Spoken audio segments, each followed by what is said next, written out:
Ito ang nakakagulat.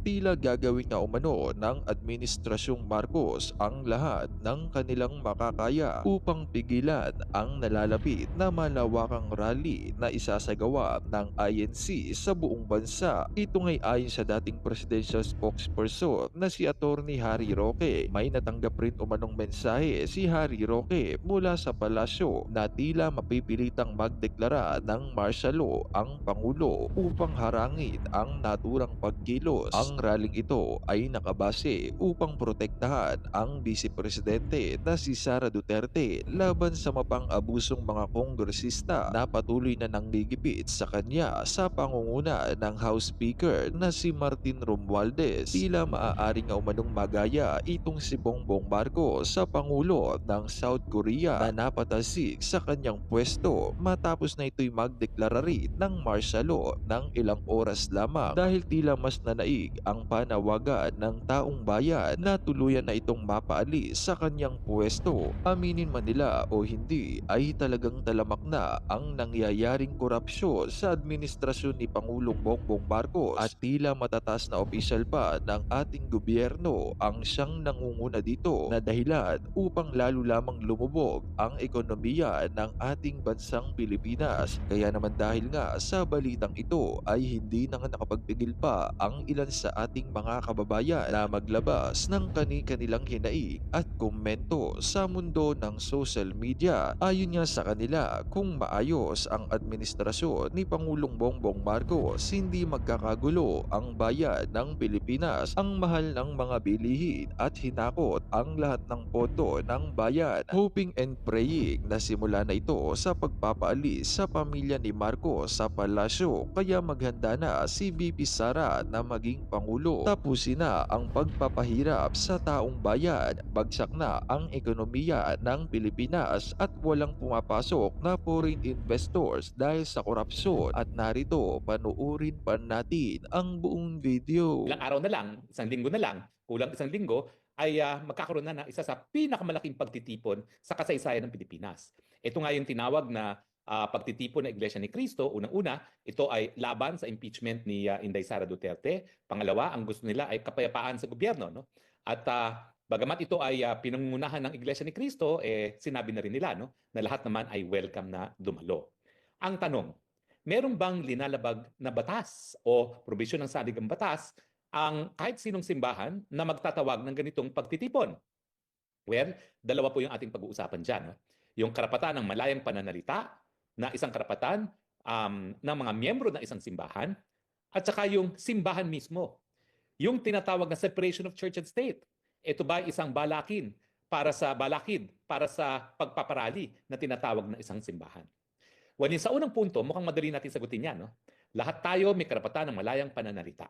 At ang mapayapang pagtipon-tipon, yan po ay kabahagi ng malayang pananalita. Paulit-ulit na sinasabi ng ating Korte Suprema na ang lokal na pamahalaan ay hindi nagbibigay ng karapatan para sa malayang pagtipon-tipon para iparating ang hinaing laban sa gobyerno. No? Yan ay karapatan na nanggagaling mismo sa ating saligang batas. So ang mayor's permit ay kinakailangan lang yan sa time, place, and manner, no? Para masiguro na hindi naman makakadisturbo sa publiko. Pero sa mulat-mula pa, yung napakaagang kaso pa ng Pugoso versus Primicias versus Pugoso, sinabi na ng Korte Suprema na ating mga kalye ay talagang sa mulat-mula ay hinahawakan o narariyan para tipon-tipunan ng ating mga mamamayan para iparating ang kanilang hinaing laban sa gobyerno. No? So since time immemorial, our roads have been held in trust for use by the people for peaceful assembly. Mas madali sabihin sa Ingles, pero tinagalog ko na rin para maintindihan ng lahat. So, ang rally permit, time, place, and manner, no? Para lang masigurado na hindi naman makakasagabal sa mas nakakarami. Kaya nga ang rule, kung kinakailangan ng permit, kinakailangan magkaroon ng dahilan para ma-deny ang permit. At kapag hindi inaktuhan kaagad, yan ay deemed approved. At ang mga lokal na pamahalaan ay binigyan ng utos na kinakailangan magtalaga ng freedom parks kung saan hindi na kinakailangan humingi ng mayor's permit. No? At isa nga dyan sa freedom parks na yan ay ang Liwasan. Magkakaroon tayo ng dalawang venues doon sa pagtitipon nito, Liwasan at Luneta. Naku, balita ko doon sa isa kong kliyente na may bus company. 500 buses ang inupahan para sa isang venue pa lang. So talagang ang inaasahan daw ng mga organizers sa 13, hindi bababa sa 2 million. Baka ito na ang isa sa pinakamalaking pagtitipon-tipon sa buong mundo. Tingnan natin kung mabibreak natin ang Guinness Book of World Record na pinakamalaking pagtitipon-tipon. At kung matuloy nga yan, ang mensahe, ayaw namin sa impeachment ni VP Sara. Dahil siya nga ang pinakamalaking mandato ang nakuha galing sa taong bayan. 32 million. A first in Philippine history. At siya pa ang tatanggalin. No? At syempre, ang panawagan pa rin is, gusto natin ay kapayapaan, ayaw natin ng gulo, ayaw natin dun sa mga masyadong gahaman sa kapangyarihan na nanggugulo sa ating lipunan. So malinaw na kung kayo ay aarestuhin dyan dahil kayo nagpunta sa rally, wala pong bahisahan para kayo arestuhin. Dahil ang karapatan na sumapi sa isang mapayapang pagtitipon-tipon, yan po'y garansyado ng ating saligang batas. Kaya ismiran yung pulis na gusto mag-aresto sa inyo dahil wala silang karapatan na mag-aresto ng kahit sino man kung sila ay kasapi sa isang mapayapang pagtitipon-tipon. Ang mas malalim na pag-iisip ay pagdating doon sa issue na may nilalabag ba ang simbahan pag sila'y tumawag ng pagtipon-tipon laban sa impeachment ni VP Sara o para sa panawagan na kapayapaan. Dahil meron tayong tinatawag na separation between church and state. Well, unang-una po, yung separation na yan, nagaransyado rin ng ating saligang batas, yan po ay kalayaan para magkaroon ng pananampalataya. Hindi po yan pagbabawal sa kahit anong simbahan o pananampalataya na maghimasok sa mga pang-araw-araw na ginagawa ng gobyerno. In fact, para sa mga Kristiyano, no, yung kanilang buhay ay dapat din ayon sa kanilang pananampalataya. Kaya nga sinusunod natin yung 10 kautusan na bawal magnakaw, bawal pumatay, no? At yan din naman ang pinapatupad ng mga responsableng gobyerno. So, yung separation of church and state, hindi ibig sabihin na palibasa hindi gobyerno ang simbahan, hindi na sila makikialam. Ang ginagarantiyahan ng separation of church and state, yung karapatan ng lahat na magkaroon ng sariling pananampalataya. At yan ang hindi po pwedeng paghimasukan. Okay? At now, kapag meron namang ikaw gagawin ayon sa iyong pananampalataya, ayun, hindi na yung sakop ng garansya. Kasi kung meron ng gawain na bunsod sa isang pananampalataya, hindi na yung pananampalataya alone. Yan ay meron ng gawain. So yung mga nagsasabi na sila yung mga simbahan, na nagsasabi na po pwedeng pumatay, ay hindi po pwede yan. Kasi yung pagpatay, gawain na yan. Hindi lang yan pananampalataya. Pero for as long as ito ay pananampalataya, yan po yung garansyado ng Estado. Now, pwede bang pulaan mong ibang mga pananampalataya? Abay, sabi ni Chief Justice Puno doon sa kaso ng Iglesia ni Cristo versus Court of Appeals, ang sabi, talaga namang yung kalayaan ng malayang pananampalataya, kasama na rin dyan yung kalayaan ng malayang pananalita. Ang sagot sa isang maling pananampalataya ay isang mas mabuting pananampalataya. Hayaan mong magsalpukan ang ibang mga paniniwala sa malayang merkado ng ideya nang sa ganun, taong bayan ng mamimili kung ano ang kanilang paniniwalaan bilang kanilang pananampalataya. Napakaganda ng kasong yun. Iglesia ni Cristo versus Court of Appeals. Basahin niyo po. Napakaganda ng lingwahe ni Chief Justice Puno na kinagagala kong sabihin, kapatid ko sa pananampalataya sa timbahang protestante.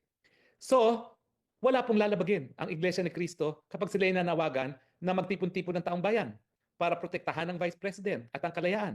Gaya ng wala ring dinabag na probisyon ng saligang batas si Cardinal Sin nung siya ay nanawagan na sa taong bayan na magtipon-tipon sa EDSA para protektahan ang mga kasundaluhan na nag-withdraw ng kanilang suporta sa chain of command ni Marcos Sr. At kung meron din simbahan na mananawagan para protektahan ng mga sundalo na kakalas sa chain of command ni Marcos Jr., wala ring lalabagin ang ganyang simbahan. Na dahil ang pagtatawag ng mapayapang pagtipon-tipon ay never kriminal. Ang kriminal is kapag meron ka pang gagawin bukod dun sa malayang pagpatipon-tipon at hindi lahat ay pinagbabawal. Ang pinagbabawal ay ang paggamit ng dahas at ng armas gaya ng ginagawa ng CPP-NPA. Uulitin ko po ang galing-galing naman nilang manalo sa eleksyon. Nandiyan yung mga party list representatives nila. Bakit ba hindi pa nila completely itabi na yung kanilang mga baril? At sila ay tumutok na sa parliamentary struggle. Yun ang hindi ko maintindihan. Nagpapaka-plastic pa sila na wala na silang tiwala o wala na silang paniniwala na kinakailangan gumamit ng dahas, and yet nandyan pa rin ang kanilang mga baril. Dahil napatunayan naman nilang kaya nilang manalo sa eleksyon, dapat nagpa-participate na lang sila sa lahat ng eleksyon at paramihin nila ang hanay nila sa Kongreso. Yan talaga ang dapat gawin kung ayaw nilang mabansagan silang terorista na NPA, CPP, NPA. No? Pero habang nandyan po ang kanilang armas, talagang terorista sila. Hindi lang sa Pilipinas, hindi lang sa Amerika, hindi lang sa European Union, kundi sa buong mundo.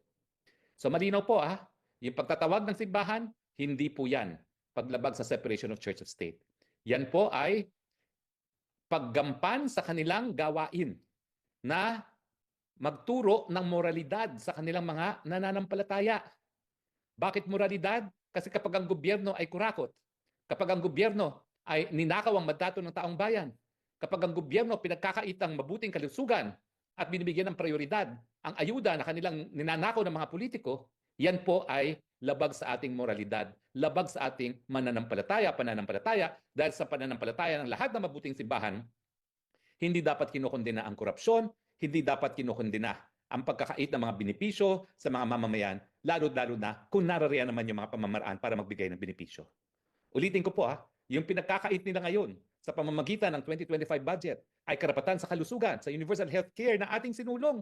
Alam mo, nagagalak ako na talaga ang daming nagagalit dyan sa zero budget ng PhilHealth kasi hindi ko akalain na talagang ganyan talagang kaimportante sa taong bayan yung karapatan ng kalusugan. Bakit? Nung naging batas yan, wala namang pumuri sa akin halos.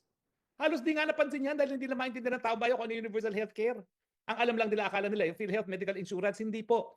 Ang medical insurance, nagbibigay lang yan ng mga benepisyo sang-ayon sa halaga na nababayad by way of premiums. Pero ang universal healthcare, hindi sapat ang mga contribution, kaya dapat tustusan ng pera na galing sa taong bayan.